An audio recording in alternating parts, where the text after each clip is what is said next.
Tu pèses chaque grain de riz, tu refuses tous les desserts, mais dès que ton poids bouge d'1 kilo, tu stresses. Et si ce contrôle absolu était justement ce qui te freine? Je m'appelle Raphaël Mini, je suis diététicien nutritionniste diplômé d'État et je suis spécialisé dans la nutrition pour les sports de combat, donc pour les combattants comme toi. Et dans cette vidéo, je vais répondre à la question de faut-il tout contrôler en nutrition en sport de combat? Bon, déjà qu'on soit clair, il y a deux types de combattants. Généralement, il y a ceux qui pèsent chaque gramme d'aliments et ça toute l'année.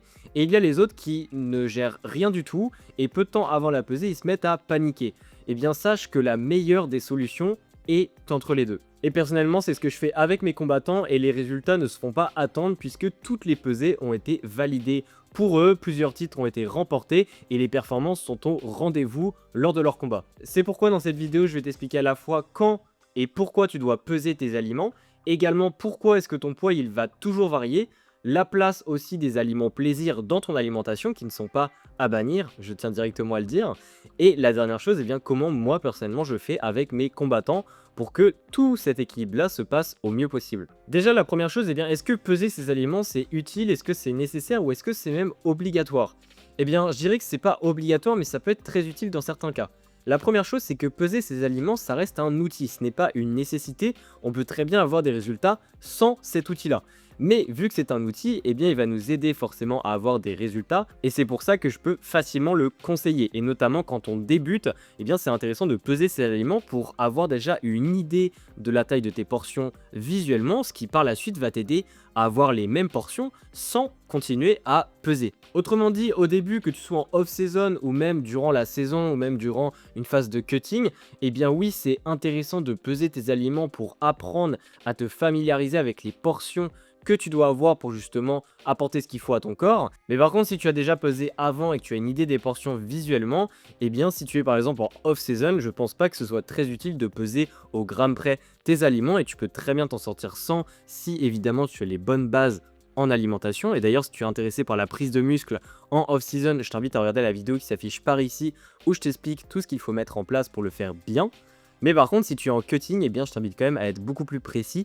Et là, oui, peser ces aliments peut être intéressant, notamment si on a beaucoup de poids à perdre et qu'il faut faire beaucoup de stratégies, comme par exemple du pauvre en sel, du pauvre en fibres, du pauvre en glucides, en waterloading, etc. Mais ça, si tu veux plus d'informations, je t'invite à regarder les autres vidéos sur ma chaîne, comme par exemple celle sur le waterloading que je t'explique dans cette vidéo qui s'affiche aussi par ici. Le deuxième point que je voulais amener dans cette vidéo, c'était au niveau du poids, puisque ton poids va toujours bouger.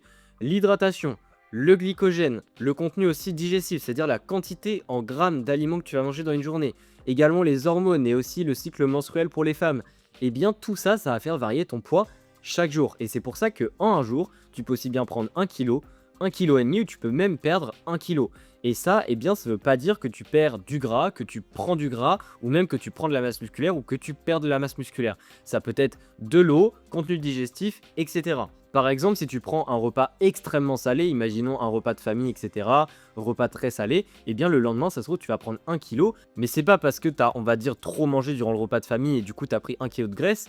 Non, la majorité du poids, eh bien, ça sera de l'eau qui va repartir dans les jours qui suivront. Donc oui, évidemment, une pesée, eh bien, pour la réussir, il faut faire le poids qu'il faut, donc c'est important d'être au bon poids. Mais ce que je veux dire, eh bien, c'est que chaque jour va varier au niveau du poids et donc ce qu'il faut réellement pour réussir ta pesée, eh bien, c'est d'avoir une marge de manœuvre justement pour valider ta pesée. Mais sauf que si, eh bien, certains jours avant ta pesée, tu varies en poids, tu augmentes un petit peu, etc., ça ne veut pas forcément dire que le protocole est mal fait, même si le protocole peut être trop de mauvaise qualité. Et là, oui, c'est une autre histoire. Donc le message clé qu'il faut avoir par rapport au poids, eh bien, c'est de ne pas paniquer sur le poids d'une seule journée, mais c'est plutôt d'analyser la tendance de la semaine. Puisque oui, si tu te pèses tous les jours ou même tous les 2 jours, si tu vois que ton poids diminue ou il a tendance à augmenter, eh bien tu as la tendance de la semaine et c'est ça qui est intéressant. C'est pas un seul poids d'une seule journée. Et c'est pour ça que je recommande généralement de se peser plusieurs fois par semaine pour justement avoir plusieurs poids et pour faire un peu la moyenne de tout ça et analyser la tendance et pas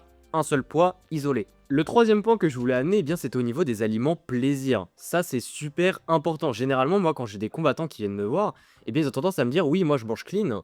Donc, pour que je leur dise que c'est bien, mais sauf que moi, je leur dis, ok, mais est-ce que tu as des aliments que tu aimes bien? Pas des aliments qui sont intéressants ou que tu aimes bien pour leur nutrition, donc c'est-à-dire pour les nutriments qu'ils leur apportent, mais plutôt pour le goût. Est-ce qu'il y a vraiment des aliments qui les font kiffer au niveau du goût?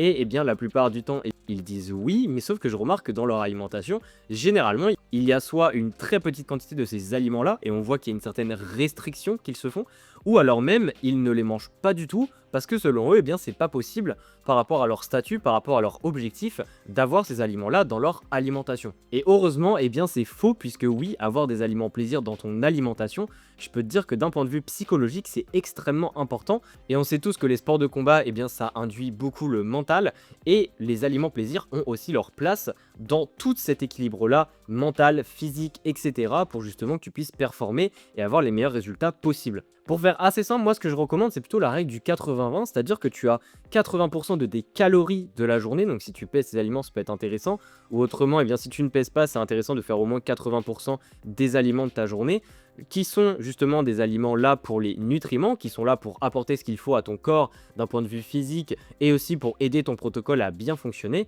et le restant, donc les 20% restants, plutôt des aliments plaisir que tu aimes aussi pour le goût, qui te font vraiment kiffer. Évidemment, tous les aliments doivent te faire kiffer à un certain point. L'idée, c'est pas de manger des aliments que tu n'aimes pas, mais en tout cas, les 20% restants, c'est vraiment des aliments où il faut pas que tu te prennes la tête d'un point de vue nutritionnel. Ils sont vraiment là pour justement garder l'équilibre psychologique et que tu te sentes bien dans ton alimentation. Puisque oui, il faut pas oublier que moins on a de frustration par rapport à son alimentation, et plus ça va être facile de la garder sur le long terme. Et on connaît tous un peu les effets yo-yo qu'il y a avant les pesées, et juste après les pesées, on remonte, on gagne 5 kilos. Après, l'alimentation, on n'a plus envie de le suivre parce qu'on a l'impression qu'on est au régime à chaque fois qu'on veut préparer une compétition. Du coup, on se goinfre, et puis après, il y a une autre compétition qui tombe. Et du coup, mince, on doit perdre directement 5 kilos en 2 semaines, c'est encore la galère, on doit se remettre au régime. Tout cet effet yo-yo-là, en fait, il ne se passerait pas si tu appliquerais les aliments plaisir. Et c'est pour ça que c'est super important de les mettre en place. Et oui, je le redis encore une fois, mais avoir des aliments plaisir dans ton alimentation, eh bien, ça va te permettre également d'atteindre ton poids, et notamment de faire fonctionner les protocoles que tu vas mettre en place. Et justement, en lien avec ça, je vais passer maintenant à la partie 4, qui est comment moi je fais avec mes combattants. Et le point numéro 1, c'est de ne pas avoir un plan rigide à 100%.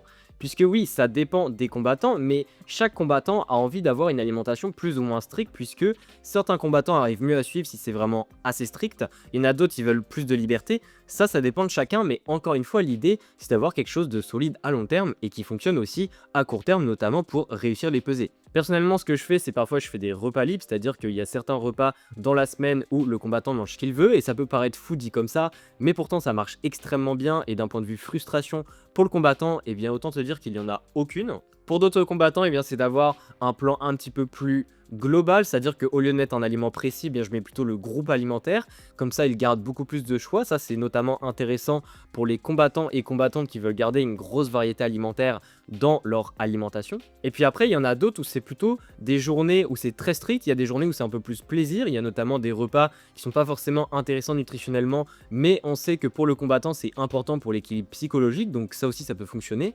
Ce que je veux dire, c'est que le plan ne doit pas être simplement une ligne à suivre pour l'aspect nutritionnel et pour l'aspect protocole. Il y a aussi l'aspect mental à prendre en compte, les préférences, etc. Et c'est le tout qui amènera les résultats. Ensuite, le deuxième point, c'est que je fais un suivi basé sur les tendances. J'en ai déjà parlé avec le poids, mais en fait, moi, je me focalise pas sur une seule journée où je me dis, ok, cette journée c'est mal passé, ça va pas du tout. Ce que je fais, c'est que je traque suffisamment de données et je donne suffisamment d'indications à mes combattants pour qu'on puisse avoir des données tous les jours, et qu'ensuite, à la fin de la semaine, lors du bilan, je puisse leur dire si on est sur la bonne voie ou pas. Comme ça, j'ajuste directement le plan s'il faut. Et justement, ces tendances-là, ça indique aussi qu'il faut faire des pesées régulièrement. C'est pas en te pesant une seule fois par semaine qu'on va savoir si le cutting se passe très bien. Généralement, lors des cuttings, je demande qu'on se pèse tous les jours si possible, alors une fois tous les 2 jours. Et si on est hors cutting, donc on est plutôt dans une phase off-season, ou alors on est dans la saison mais il n'y a pas forcément de combat à l'approche, on est plutôt sur 2-3 fois par semaine. Comme ça, on a suffisamment de données pour avoir une moyenne à la semaine et voir comment le poids bouge durant cette semaine-là. Et le dernier point, et je dirais le plus important, notamment dans mes suivis, et c'est ça qui amène la plupart des résultats, c'est la communication. Puisque oui, c'est bien d'avoir un plan qui est solide, c'est bien de traquer le poids, mais ce qu'il faut, c'est de communiquer toutes les informations, c'est de traquer les bonnes informations et de discuter dessus, comme par exemple la faim, l'énergie, tout ce qui est digestion, également tout ce qui est sommeil, Tout ça, en fait, on le traque, également le cycle menstruel pour les femmes, pour justement voir s'il y a des liens entre les résultats qu'on obtient dans la semaine et les différentes données qu'on a à disposition, et voir si on peut pas ajuster des choses, si c'est directement optimisé et du coup on a juste à continuer comme ça.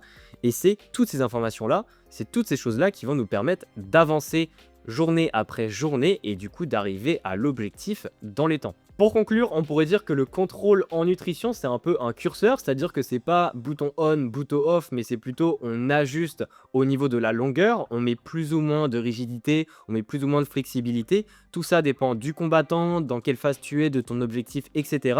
Mais en tout cas, ne sois pas extrême dans ta façon d'interpréter la nutrition en sport de combat. Tu sais maintenant que peser les aliments, c'est pas forcément obligatoire, que ton poids qui bouge tous les jours, c'est totalement normal, et qu'en plus de ça, eh bien avoir des aliments plaisir dans l'alimentation, c'est pas quelque chose qui peut potentiellement se faire, mais c'est ce que je conseille largement pour que tu puisses tenir à long terme et avoir les meilleurs résultats possibles. Garde en tête que la régularité, c'est bien plus efficace que la perfection, et c'est ça qui te mènera au succès. Si tu te sens tout de même pas capable de te faire une stratégie de nutrition très claire pour justement atteindre ton objectif, n'hésite pas à cliquer sur le premier lien dans la description de la vidéo pour qu'on puisse réserver ensemble un appel gratuit de 30 minutes dans lequel je vais justement te donner gratuitement une stratégie nutrition qui va fonctionner pour toi pour que tu puisses justement aller vers ton objectif sans frustration. Et on se dit à la prochaine.